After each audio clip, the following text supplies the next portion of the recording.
आइए जानते हैं आज की प्रमुख अंतर्राष्ट्रीय खबरों को। उससे पहले एक नजर आज के हेडलाइंस पे। शिवराज चौहान की चिट्ठी पर भड़के अरविंद केजरीवाल, कृषि कानूनों को दोबारा लागू करने की हो रही तैयारी। सीएम नीतीश कुमार ने सुना लालू यादव का ऑफर, फिर मुस्कुराए, हाथ जोड़े और चल दिए। क्या लालू के साथ जाएंगे नीतीश? अब ललन सिंह ने दे दिया बड़ा बयान। यूपी के चर्चित चंदन हत्याकांड में 28 दोषी करार, 6 साल बाद आया कोर्ट का फैसला। किसानों को पसंद नहीं आया दिलजीत दोसांझ का पीएम मोदी से मिलना, कहा उन्हें विरोध स्थल पर आना चाहिए था। अमेरिका में ट्रंप होटल के बाहर टेस्ला साइबर ट्रक में जोरदार ब्लास्ट। यह खतरनाक कानून, स्विट्जरलैंड में बुर्का बैन पर शुरू हुआ विवाद। कोई 20% भागा तो किसी ने लगाई 10% की छलांग, आज बाजार के हीरो बने ये 10 शेयर। ए पुष्पाराज थाम रहे, दुनिया भर में कमाई का तूफान। और सम्मान के लायक न रहा कोई क्रिकेटर और न कोई मुस्लिम खिलाड़ी। दिल्ली में किसानों को लेकर केंद्रीय कृषि मंत्री शिवराज सिंह चौहान की चिट्ठी पर आम आदमी पार्टी हमलावर है। पार्टी के राष्ट्रीय संयोजक अरविंद केजरीवाल ने कहा कि जब पंजाब में किसान कई दिनों से धरने और अनिश्चित अनशन पर बैठे हैं, इनकी वही मांगे हैं जो केंद्र सरकार ने 3 साल पहले मान ली थी, लेकिन अभी तक लागू नहीं की। शिवराज सिंह चौहान ने दिल्ली के मुख्यमंत्री आतिशी को लिखी चिट्ठी में कहा है कि आपकी सरकार किसानों के प्रति बेहद उदासीन है। किसानों के लिए आम आदमी पार्टी की दिल्ली सरकार में कोई संवेदना नहीं है। 10 वर्षों से दिल्ली में आपकी सरकार है, लेकिन पूर्व सीएम केजरीवाल ने हमेशा किसानों के साथ केवल धोखा किया है। नए साल की शुरुआत के साथ ही बिहार के राजनीतिक गलियारों में बदलावट की आहट भी तेज हो गई है। पूर्व सीएम लालू यादव ने एक बार फिर सीएम नीतीश कुमार को इंडिया गठबंधन में शामिल होने का ऑफर दिया है। इस पर नीतीश कुमार ने कुछ इस अंदाज में जवाब दिया। बिहार के मुख्यमंत्री नीतीश कुमार ने गुरुवार को आरजेडी अध्यक्ष लालू यादव के इंडिया ब्लॉक में वापस आने के प्रस्ताव पर कुछ अलग अंदाज में जवाब दिया। नीतीश कुमार ने पिछले 1 दशक में 2 बार इंडिया ब्लॉक के घटक आरजेडी के साथ गठबंधन किया है। तेजस्वी यादव के पिता द्वारा की गई टिप्पणियों को कमतर आंकते हुए दावा किया कि आरजेडी सुप्रीमो ने केवल मीडिया की जिज्ञासा को शांत करने का प्रयास किया था। लालू ने कहा था, हमारे दरवाजे खुले हैं, उन्हें भी अपने दरवाजे खोलने चाहिए, इससे दोनों तरफ के लोगों की आवाजाही आसान हो जाएगी। यह टिप्पणी केंद्रीय गृह मंत्री अमित शाह के उस रुख की पृष्ठभूमि में आई है जिसमें उन्होंने जेडीयू सुप्रीमो को 1 साल से भी कम होने वाले विधानसभा चुनाव में एनडीए के चेहरे के तौर पर पेश करने की बात कही है।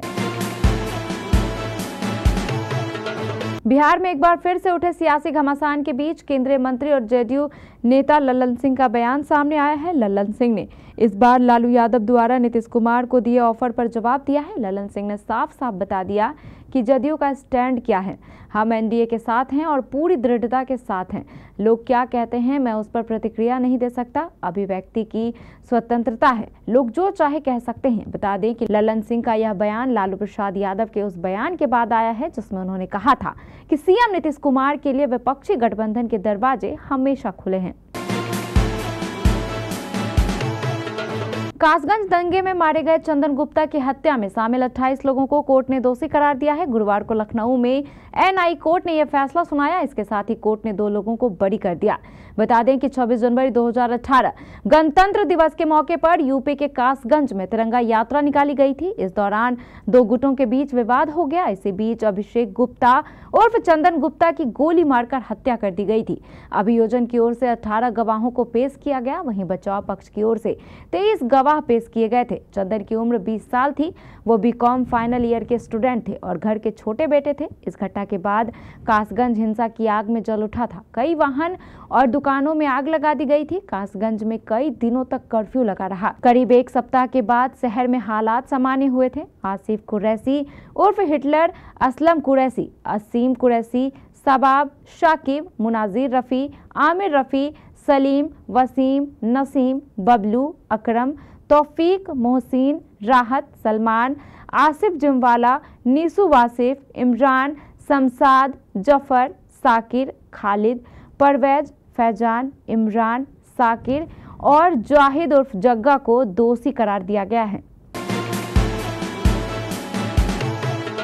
पंजाबी गायक अभिनेता दिलजीत दोसांझ की प्रधानमंत्री नरेंद्र मोदी के साथ हाल ही में हुई मुलाकात ने किसानों में आक्रोश पैदा कर दिया है, जो उनके मुद्दे के प्रति उनकी प्रतिबद्धता पर सवाल उठा रहे हैं। 1 जनवरी को हुई इस मुलाकात को दोसांझ ने नए साल की शानदार शुरुआत बताया, जिसमें पीएम मोदी ने उनकी साधारण शुरुआत से लेकर अंतर्राष्ट्रीय स्तर पर स्टार बनने तक की यात्रा की प्रशंसा की। हालांकि किसान नेताओं ने निराशा व्यक्त करते हुए कहा कि दोसांझ की हरकतें किसानों के आंदोलन के लिए उनके पहल के मुखर समर्थन के विपरीत है। शंभू बॉर्डर पर एक किसान नेता ने कहा, अगर दिलजीत को वास्तव में किसानों की परवाह होती तो वह शंभू बॉर्डर पर डल्लेवाल जी के साथ एकजुटता में हमारे साथ आते, हमारी चिंताओं को सुनते और अपने पहले के बयानों पर कायम रहते। इसके बजाय पीएम मोदी से मिलना उनके इरादों पर संदेह पैदा करता है। अमेरिका में नए साल के पहले दिन आतंकी हमलों का सिलसिला शुरू हुआ। न्यू ऑरलियंस में एक संदिग्ध आतंकी ने ट्रक से भीड़ को रौंद दिया, जिसमें 15 लोगों की मौत हो गई और 30 से ज्यादा घायल हुए। हमलावर की पहचान पूर्व अमेरिकी सैनिक के रूप में हुई है, जिसका ISIS से संबंध था। इसके अलावा लास वेगास में ट्रंप होटल के बाहर एक टेस्ला साइबर ट्रक में विस्फोट हुआ। नए साल के पहले ही दिन स्विट्जरलैंड में विवादित बुर्का कानून लागू हो गया है। कानून, जिसे बुर्का बैन के नाम से जाना जा रहा है, के लागू होने के बाद स्विट्जरलैंड में सार्वजनिक जगहों पर बुर्का या नकाब से पूरे चेहरे को ढकने पर पाबंदी लग गई है। कानून का उल्लंघन करने पर 1000 स्विस फ्रैंक का जुर्माना देना होगा। बुर्का सामान्यतः मुस्लिम महिलाएं पहनती हैं और स्विट्जरलैंड को बुर्का बैन कानून को मुस्लिमों को निशाना बनाने के रूप में देखा जा रहा है। 1 जनवरी से लागू हुआ बुर्का बैन कानून सार्वजनिक जगहों पर और आम जनता के लिए सुलभ निजी इमारतों में नाक, मुंह और आंखों को ढकने पर प्रतिबंध लगाता है। हालांकि इस कानून में कुछ अपवाद भी है। शेयर बाजार के लिए नए साल की शुरुआत जोरदार रही। बुधवार को तेजी के साथ बंद हुआ बाजार गुरुवार को भी जबरदस्त उछाल के साथ बंद हुआ। बॉम्बे स्टॉक एक्सचेंज का 30 शेयरों वाला सेंसेक्स 1436.3 अंक यानी कि 1.83% चढ़कर 79,943.7 के लेवल पर क्लोज हुआ। तो वहीं नेशनल स्टॉक एक्सचेंज का निफ्टी 445.7 अंक या 1.88% की तेजी लेकर 24,188.6 पर बंद हुआ।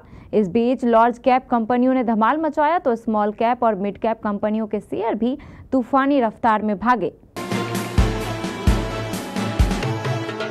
अल्लू अर्जुन और रश्मिका मंदाना स्टारर फिल्म पुष्पा 2 की रफ्तार को बॉक्स ऑफिस पर रोकना अब मुश्किल हो चुका है। सुकुमार के निर्देशन में बनी ये फिल्म आने वाली मूवीज के लिए बॉक्स ऑफिस पर एक बड़ा खतरा बन चुकी है।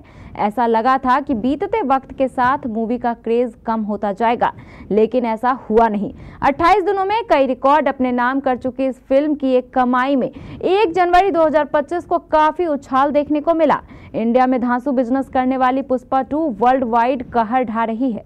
कुछ दिनों पहले फिल्म सिंगल डिजिट में आ गई थी, लेकिन अब एक बार फिर से मूवी ने नए साल पर डबल डिजिट में कलेक्शन किया। बुधवार को फिल्म ने वर्ल्ड वाइड सिंगल डे पर अत्यधिक कमाई की और दुनिया भर में यह फिल्म 1800 करोड़ के पास पहुंचने वाला है। भारत सरकार ने राष्ट्रीय खेल पुरस्कार 2024 हासिल करने वाले खिलाड़ियों की लिस्ट जारी कर दी है। इसमें कुल 43 खिलाड़ियों के नामों का ऐलान किया गया है, जिनमें पेरिस ओलंपिक में 2 ओलंपिक पदक जीतने वाली भारत की महिला निशानेबाज मनु भाकर और विश्व शतरंज चैंपियनशिप के विजेता भारतीय ग्रैंड मास्टर डी गुकेश समेत 4 खिलाड़ियों को खेल रत्न पुरस्कार से सम्मानित किया जाएगा। इसके अलावा 32 दिग्गज खिलाड़ियों को उनके किए शानदार प्रदर्शन के लिए अर्जुन अवार्ड, 3 एथलीट्स को द्रोणाचार्य पुरस्कार देने की घोषणा की गई है।